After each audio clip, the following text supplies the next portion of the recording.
Last time on Low Budget Binge. The viewers believe all the theatrics are real, but it's all a sham. This sequel does what most sequels don't, which, if I'm being honest, isn't that interesting. Just when you think things can't get weirder, they do. It always ends up being about a lot of bodily fluids, but instead they chose to wash, rinse, and repeat. And if you've seen as many movies as I have, it's a quality that I appreciate more than most. This makes for a film that you can't really trust. And now, the next death-defying chapter of Low Budget Binge.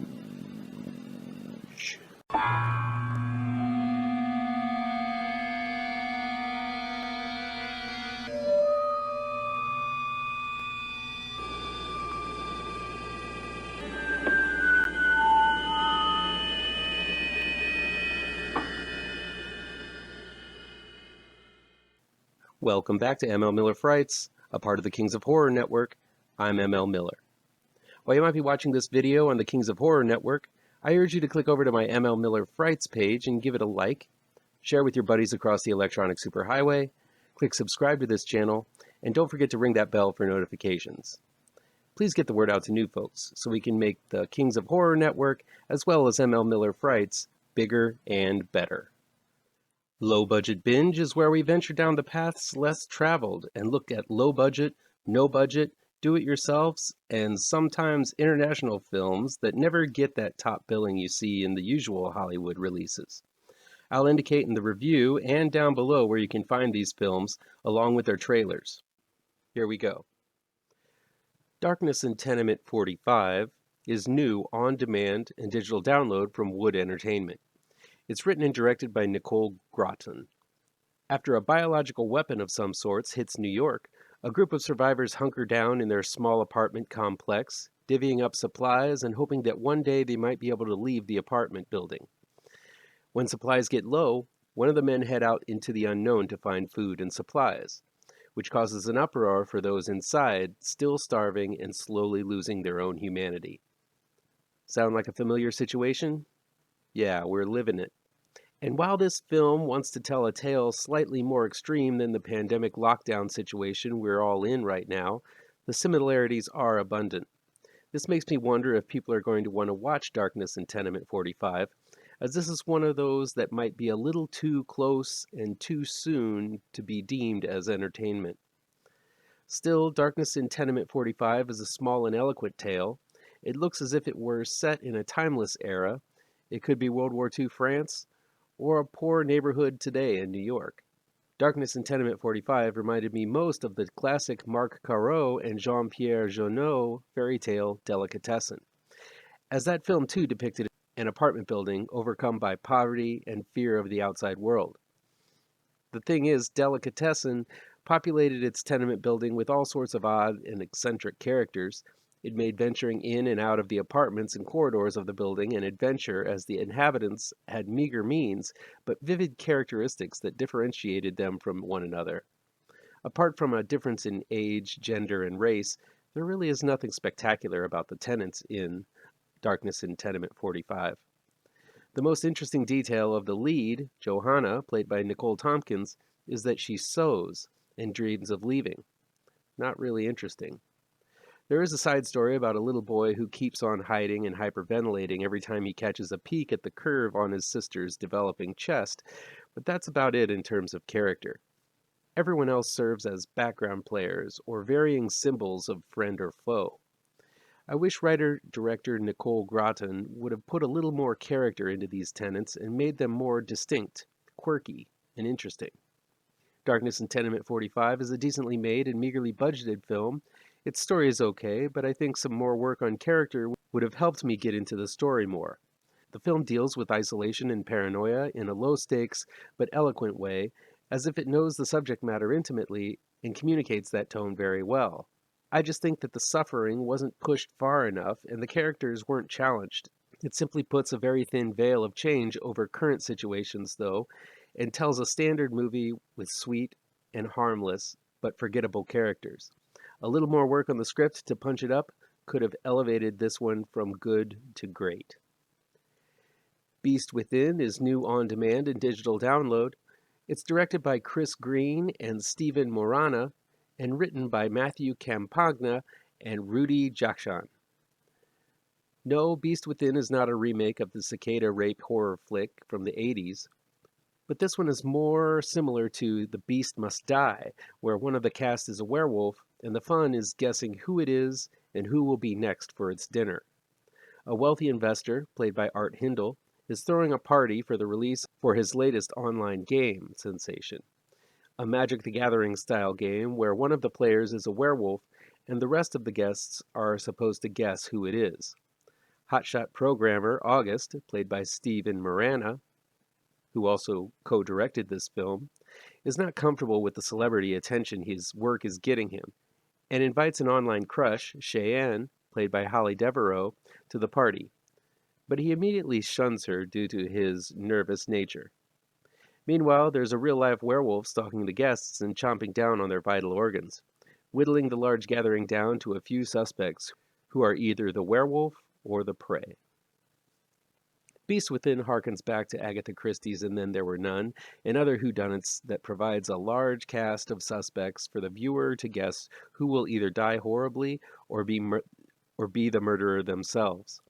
Much like the online game the party is highlighting, where the fun is had as this film invites the viewer to participate in the mystery. Directors Chris Green and Steven Morana do a good job of keeping things under wraps for a good portion of the film, so fans of mystery and intrigue should look out for this low-budgeter. There are parts to Beast Within that feel a little overwritten, and I think the information shared in the narration that runs through the opening could have been dispersed through action rather than simply telling the viewer who is who. But it allows the mystery to begin earlier, so I guess I can forgive it for that. There are also some decent acting turns, including the lead, Steven Morana, who plays the fallible hero pretty well. Holly Devereaux delivers a likable role as August's spunky love interest. Another cast member of note is an actor I'm quickly beginning to respect more and more, and that is Ari Millen. He had roles in The Oak Room and I'll Take Your Dead. The actor has an intense De Niro quality combined with a little bit of Christopher Walken's otherworldly line delivery. It makes him a standout in this large cast, and I'm looking forward to seeing this actor get bigger and better roles. The Beast Within is a lo-fi flick, but one that impressed me with its strong handling of mystery and fun werewolf scenes. The wolf itself looks great and is edited to highlight the strength of those looks. This is a unique little throwback that works more than it doesn't. Asylum Twisted Horror and Fantasy Tales is new on-demand and digital download from Breaking Glass Pictures, Blue Fox Entertainment, and Red Hound Films. It's directed and written by Carlos Goitia, Damien LeVeck, Kheireddine El-Helou, Matt Johns, Albert Pinto, Caye Casas, Alejandro Damiani, Walgenwitz and Winshluss, Andrew Desmond, Adam O'Brien, Hendryk Witscherkowsky, Mauro Croche, and Guillermo Lockhart. Asylum, Twisted Horror and Fantasy Tales is a collection of short films from directors all around the world. It begins with a wraparound centering on a clown, not unlike Richard Brake's clown from Rob Zombie's 31, who monologues about the horrors of life to an unknown audience. It's not bad, just a little overlong and overwritten. The actor playing the clown is decent enough. They provide a short and sweet throughway between stories, and that's really all I expect in a wraparound segment. I'm going to go over some of my favorite short films in this collection. It looks like this first short was one that inspired The Cleansing Hour, a film I just reviewed. I think I like the short more than I like the feature film length it turned into. It bores down to the basics, focusing on a charlatan priest leading faux exorcisms on a YouTube show. But when the woman bound to the chair turns out to really be possessed, the priest is forced to try to perform a real exorcism. I prefer this one because it had a much bleaker ending. Still, the feature is decent possession fun if you're looking for that. Next up is Drudge, and it's more of a proof of concept of a cool Chrome Skull-like character with an awesome multi-weapon system built into his arm gauntlet. The killer has a sweet grappling hook, a nail gun, and a bayonet all built into the gauntlet, and this short has some very solid action, but very little story to support it. A Father's Day is a surprisingly sentimental shorty as a pair of outcast zombies pair up and begin to look out for one another like a father and daughter in a decimated world. This one feels like an extension of where George Romero was going with his zombie universe, where the zombies evolve from mindless husks to eventually remembering their own humanity. I love the way this film contrasted the downright gory moments of cannibalism and zombification with soft music and gentle slow-mo, making this a rare and poignant tale of hope rather than the usual nihilistic zombie worldview. Next is R.I.P. The funeral is all set up, the food is set out, the guests are all here, but the corpse just won't cooperate. That's the premise here in R.I.P., and it's a clever and charmless story about a man who is told he would die in 48 hours by his doctor, but when the time runs out, he's still alive, much to the shock and disappointment of his wife, who has already prepared the funeral and put together a large wake in honor of his death. Wanting to save face, the wife tries everything she can to get her husband to just die already. I love this charming little short that comments on just who is a wake and funeral for, the dead or the living. Next, The Death, Dad and Son is a claymation-esque fairy tale about how the Grim Reaper balances his day-to-day business of being there when a soul passes and taking care of his preteen son. When Death Jr. disappoints his father once again, he wanders into the city and attempts to do some good, but that only triggers a zombie apocalypse. Ah, Death Jr.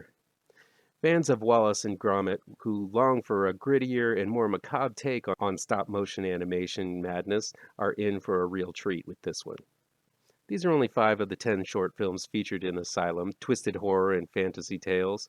It's a mixed bag of decent short films and quickies that I would categorize as more proof-of-concept pieces than actual narratives. The film flies by pretty quickly for a 2-hour anthology and features some electrifying visuals that occasionally work narratively too. I've definitely seen worse anthology movies. Souvenirs is new on demand and digital download from Shinehouse Group and Studio Fest. It's directed by Anna Mikami and written by Matthew Sorvillo. Gail, played by Isabella Pisacane, works for her grandmother's shop called Morbid Curiosities, which buys and sells all kinds of weird stuff, including serial killer memorabilia. When a series of murders begin occurring in the area, the shop piques the interest of a cop investigating the crimes named Janice, played by Rosa Gilmore.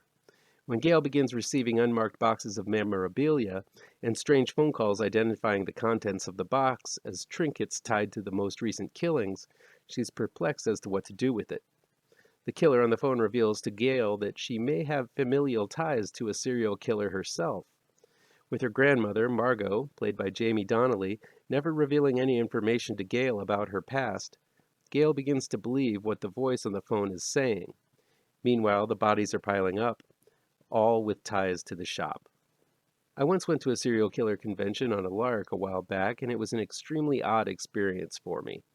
Not only because that this event was sort of celebrating and aggrandizing those who took the life of others, but also for the morbid trinkets on display and the folks drawn to the subject matter. While I don't want to pass judgment on those who attended the convention, it did have a darker feel to it than regular horror conventions I've been to. One can understand why it would be the perfect sort of fodder to make a downright creepy movie, and that's exactly what Souvenirs is. Still, the film has a dark and foreboding feel to it that I really couldn't shake after watching. Souvenirs is more of a darkly psychological mystery thriller than a straight-up horror film. It's not a film that looks for a high body count or splatter. The film is much more of a character piece, examining where violent acts come from. The old nature or nurture argument, whether the need to take a life is in the blood or in the upbringing. For Gail, it might be both, as the odds are stacked against her that she has serial killer in her genes. Still, that doesn't make her a serial killer, or does it? The mystery comes from whether or not we can trust the protagonist we've been following for the entire film. Even though this isn't your typical slasher film, I enjoyed watching Gail's journey of discovery mainly because the acting in Souvenirs is top-notch. Isabella Pisacane has a wonderful Angela Bettis quality as Gail, where she seems very innocent, but may very well have a more twisted side. Her morbid sense of humor and awkward way of interacting with the world causes both unease and sympathy. Other standouts are Abby Awe as Gail's plucky and lovable friend Alexa, and the off-kilter demeanor of Jamie Donnelly, who plays Grandma Margot. There's also a nice small performance by Craig Walker as an incarcerated serial killer that felt genuine and surprisingly nuanced. All around, this is a well-acted little film. Souvenirs isn't bombastic or in your face. It's a subtle look at a girl in crisis who is desperate to find out about her past, but also is afraid of what she will find. This is a quiet and soulful offering that is chilling without going about the usual horror route of excess and oversaturation. I'd recommend this to those who like horror on the more subtler side. Finally, there is Spell, which is new on-demand and digital download from Paramount Pictures. Spell is directed by Mark Tonderai and written by Kurt Wimmer.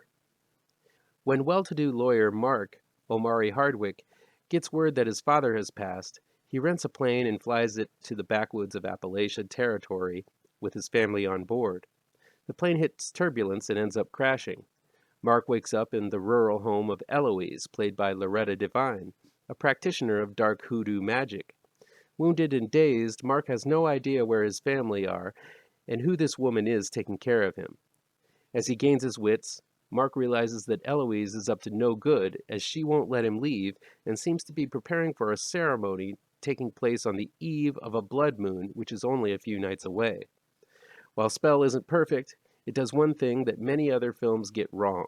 It offers up a glimpse at folk horror and voodoo magic and makes it terrifying. Director Mark Tonderai and writer Kurt Wimmer make the magic palpable, potent, and personal as Mark endures Eloise's spells, potions, and trickery. You can count the number of good and scary voodoo hoodoo movies on one hand, and Spell can be added to that short list. Sure, there are plenty of voodoo films, but they just never got under my skin.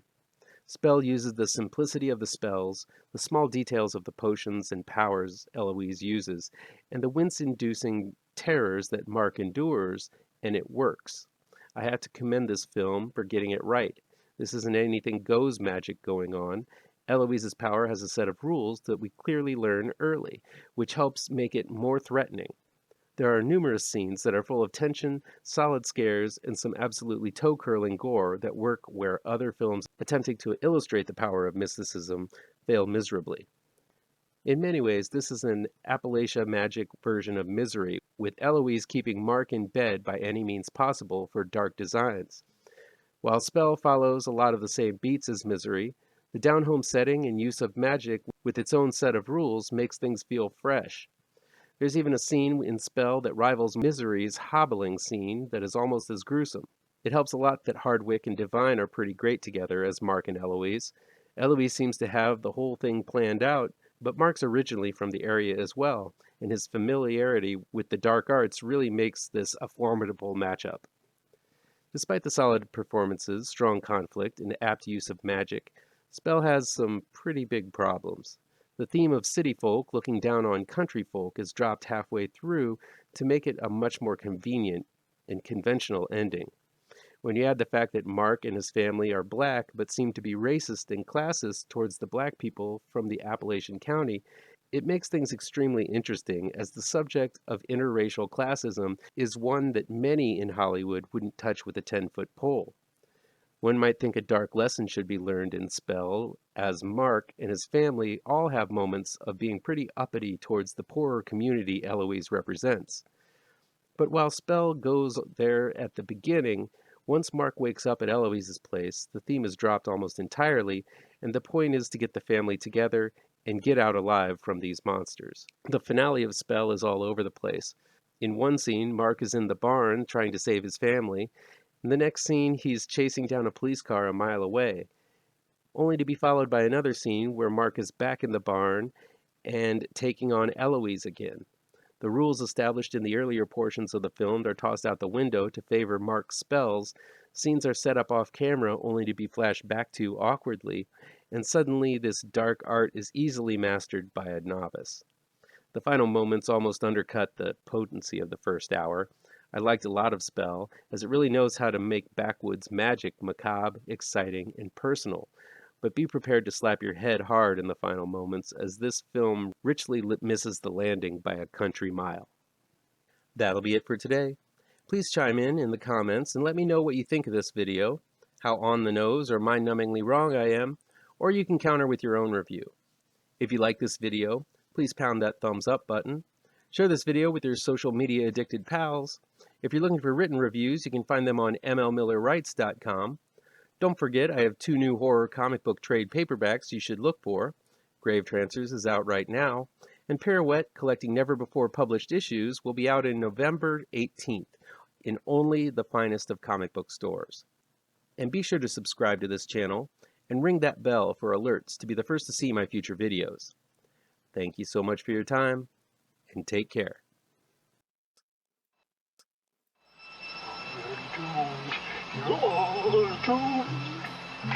You're doomed to live the life you're meant to be, stuck inside your reality.